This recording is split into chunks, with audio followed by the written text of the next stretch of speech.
Hey, we've been talking about it here for a few weeks, but the time has come.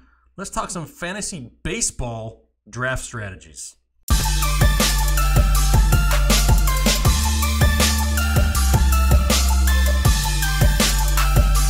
What is going on, Headliner Nation? Welcome back. Next episode of the Fantasy Headliners, joined once again by Mr. Kyle Richardson. Kyle, how we doing? Excited for baseball, and people don't really realize it, but with as much football that I do, they don't understand that baseball is actually my first love and what I grew up playing and played in college. And I mean, I've always played fantasy baseball. It's the first fantasy sport I played. So why don't you just rub it in our face and you're better at baseball than us, Kyle? I want the people to know that this is a sport that I love. I love football too. I really do. But baseball, I grew up on baseball fields. So this sport has a special place in my heart. I feel like we need to redo this now because I feel like a jerk. Nope. I didn't play college baseball, so therefore I'm inferior. However, let's play college basketball. Things change, you know. But no, hey, we're kicking off fantasy baseball. We've been talking about this for weeks. We've been throwing it out there. Well, it's finally here. The spring training games start next month. March, the games will start. Definitely something we want to dive into here quick in February. I know some drafts will be coming up here pretty soon. So today we're going to be kicking it off with draft strategies. I'm going to interview you a little bit, Kyle, since you are a college baseball player with all this knowledge. And I'm going to try to see. I'm not going to let you live it down. If you're watching this show for the first time and you're not already a part of Headliner Nation, please hit the subscribe button so you can see that I'm not actually a jerk with a huge head. Watch another episode. Right, exactly.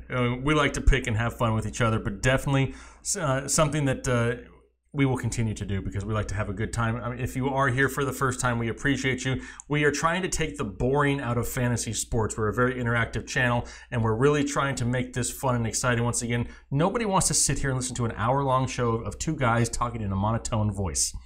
At least I don't. And if I don't, I'm sure the people don't either. So before I continue to ramble and go on and on about nothing, let's get into some fantasy baseball draft strategies because that's what people really want to know. And the first question I'm going to throw out at you, Kyle, is pitching. I think pitching is one of the things that people ask about the most. Do you draft pitching early? Do you wait on pitching? There's so many options out there, and it's a fairly deep position. What is your strategy when it comes to pitching, both starting pitching and relief pitching? Well, with starting pitching, it's about waiting on pitching for me. I know some people out there like to draft heavy on the pitching side, and absolutely that can be a strategy that works. The strategy that I implement in most leagues is to get my ace in that third or fourth round. I want my top two hitters in round 1 or 2. Then the third or fourth round, depending on how the dominoes fall, then I want my one ace. Now, after that, it's really about finding value moving forward. I personally believe that I'm better at working the waiver wire for pitching than I am for hitting. So at the beginning of the season, if my draft doesn't go as planned, I don't get the pitching I want, then I use my waiver wire strategically at the very beginning of the season to try and grab guys that I think are going to have good seasons, that have skated through and started off the season well. But I want that one ace. I want the one reliable starter, and then I find as much value after that because I believe a winning lineup is what can take you throughout the entire season. And we'll talk about consistency versus high upside later, but that's why I want to spend earlier picks on my hitting versus pitching. And to me, it really depends on what pick I have in that first round. If I'm, there at the back half, an 11, a 12, depending on your league size, I don't know if I really want to wait for it to come back to me in the third round. So possibly if I'm there at the end of the first, maybe with the pick 12 and then 13 in the second, I may take a starting pitcher there just to make sure that I do have that one solid ace like you were mentioning. A lot of leagues, and it depends how long you've been in your leagues. If you know your league mates well, you may know that, hey, pitching is going to go really fast, and then you may not be able to wait as long as you had maybe hoped. I always, like you said, want to make sure I have at least one solid stud ace that I can count on, week to week. Yes, hitting is important. You want to get those big names there, those big bats at the beginning. But I also don't want to give myself that big gap and just hope that somebody falls. So to me, draft position is really important. If you're there in the first half of the first round, yes, you're going to be going after a hitter and waiting a couple rounds. But to me, pay attention to your draft strategy. Pay attention to the other players in your league. And if they're drafting pitching, hot and heavy at the beginning, it may be something you need to look at a round or two early.